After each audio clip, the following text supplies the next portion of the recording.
என்ன சமையலம்மா? இன்னைக்கு தாங்க இன்னைக்கு சனிக்கிழமை நம்ம வீட்டில் என்ன லஞ்சுன்னு பார்த்தோம்னா வாங்க ஃப்ரெண்ட்ஸ். நாளைக்கு சித்திரக்கனி கண்டிப்பாக இன்னைக்கு நைட்டு பழங்கள்லாம் எடுத்து வச்சுக்கோங்க. நம்மளால முடிஞ்சது என்னென்ன வேணுமோ அதை எடுத்து வச்சு நம்ம நாளைக்கு சாமி கும்பிட்டுக்கலாம். வாங்க இன்னைக்கு நம்ம வீட்டில் என்ன லஞ்சுன்னு பார்த்துக்கலாம். இன்னைக்கு நல்லா காலையில் சாப்பிட்றதுக்கு வந்து இங்கே நல்லா மொறுன்னு நல்லா ரோஸ்ட் போட்டு வச்சிருக்கேன். சூப்பராக இருக்குது, நல்லா கிறிஸ்பாக இருக்குது பாருங்க தோசை வந்து.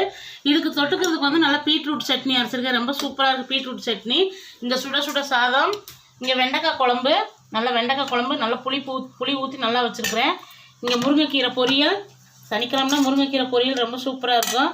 இங்கே வந்து தக்காளி ரசம், அரைச்சி விட்டு தக்காளி ரசம். அவ்வளோதான் ஃப்ரெண்ட்ஸ் இன்றைக்கி நம்ம வீட்டில் லஞ்சு. இந்த லஞ்ச் வீடியோ பிடிச்சிருந்தா நம்ம யோகா சேனலை மறக்காமல் லைக் பண்ணுங்கள், ஷேர் பண்ணி கமெண்ட் பண்ணி சப்ஸ்கிரைப் பண்ணிக்கோங்க. இன்றைக்கி திருமண நாள் பிறந்தநாள் கொண்டாடுற அனைவருக்கும் நம்ம யோகா சேனல் சார்பாக எல்லாத்துக்கும் வாழ்த்துக்கள். சேஃபாக கொண்டாடுங்க, சேஃபாருங்க. நேற்று வந்து பாப்பாவுக்கு வந்து பார்த்தங்க, பாப்பாவுக்கு வந்து விஷ் பண்ண அனைவருக்கும் நன்றி. எல்லாத்துக்குமே நன்றி ஃப்ரெண்ட்ஸ். நிறைய விஷஸ் வந்துருந்துச்சு. உங்களுடைய பிளஸிங் தான் எங்கள் பாப்பாவுக்கு ரொம்ப முக்கியம்.